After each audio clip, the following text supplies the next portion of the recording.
So dito nga po mga kalingap mga ka-EDSI, hala grabe isang netizen na pa-comment dahil sa ginawa ni Beyonce.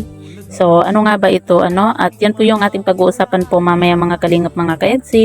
Pero bago po natin ipagpatuloy ang video ito sa mga bago pa lang po sa ating munting channel, huwag po natin kalimutang suportahan ang ama ng kalingap, Kuya Val Santos Matubang at Kalingap Rap. At paunawa panoorin po muna ang full video bago mag-comment para malaman ang nilalaman nito.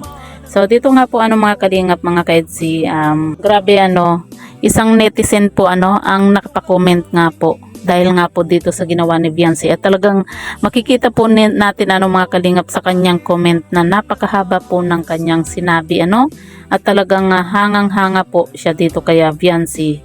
At ito po mga kalingap mga ka-EDSI, basahin po natin yung kanyang comment nga po patungkol nga po dun sa napanood niyang video dito kay Beyonce. So ito po mga kalingap, basahin po natin. Sabi po ni Sir bilang Pilipino ang paggalang sa matatanda ay pagmamano. Pero ngayon lang ako nakakita ng bukod sa sikat na kahit mga artista sa buong buhay ko, di pa ako nakakakita ng kagaya ni Beyonce na nagmamano sa fans at kahit sa artista o ibang vloggers na mismong kumpol na ang mga fans na nagmamano. As in, walang gumagawa niyan at si Beyonce Jane Batalero lang bukod tanging gumawa noon. Down to earth at sobrang humble na klase ng tao sa edad na 16 turn 17, mapapawaw ka. So yan po mga kalingap, grabe isang netizen nga po ang napakomment at pagkahaba-haba po ng kanyang comment nga po dahil nga po sa paghanga niya dito kay Beyonce na si Beyonce lang daw po yung bukod tangi na nakita po niya na ganito nga po na nagmamano kahit na kumpul-kumpul na po yung mga fans, 'di ba? Kasi syempre 'di ba mga kalingap mga ka-EDSI.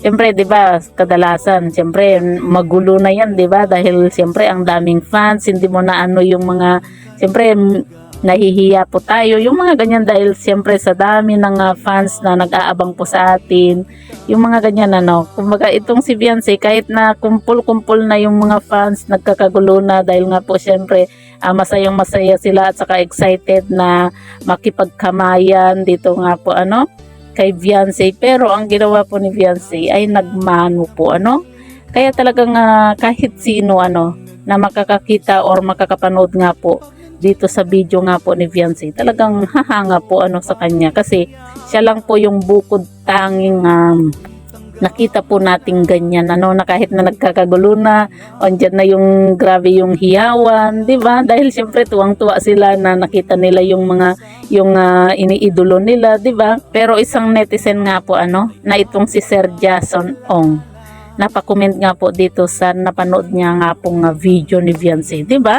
Nakakahanga po yun, di ba, na isang Jason Ong ang nag-comment ng ganito at talagang hinahangaan po niya itong si Beyonce nga po dahil nga po sa pagmamano nga po nitong si Beyonce, Talagang nakakahanga po mga kalingap. Yun bang kahit na itong si Beyonce ay makikita po natin kung gaano siya kamahiyain na bata, pero nandun po yung paggalang po niya sa mga matatanda sa mga nakakatanda po sa kanya, 'di ba?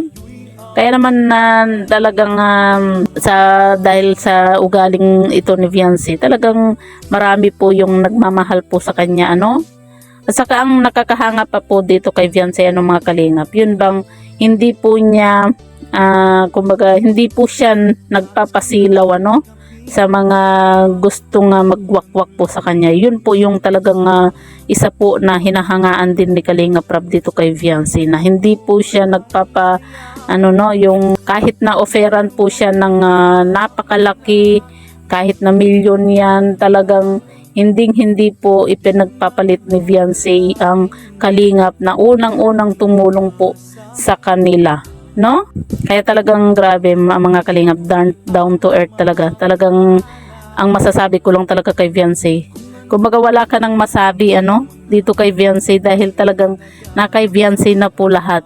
Maganda, sexy, matangkad, mabait, magalang, 'di ba? Kaya napakaswerte po ni Kalingap Edu na itong si Beyonce yung makakatuluyan nga po niya balang araw sana mga kalingap, balang araw itong si Viancy at Kalingap Edo yung magkatuluyan, ano, kasi boto naman po yung pamilya nga po ni Kalingap Edo dito kay Viancy, at nakikita naman din po natin na ganun din po sa side nga po ni Viancy sa kanyang pamilya, na gustong gusto rin naman po nila itong si Kalingap Edo nga po, ano.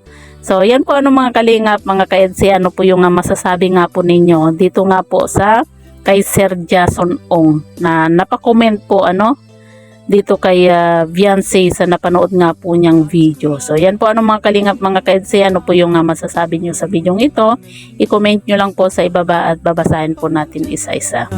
Sa piling ko okay saya, at kung ano ako'y tanggap mo na, hindi ka rin naghalilangan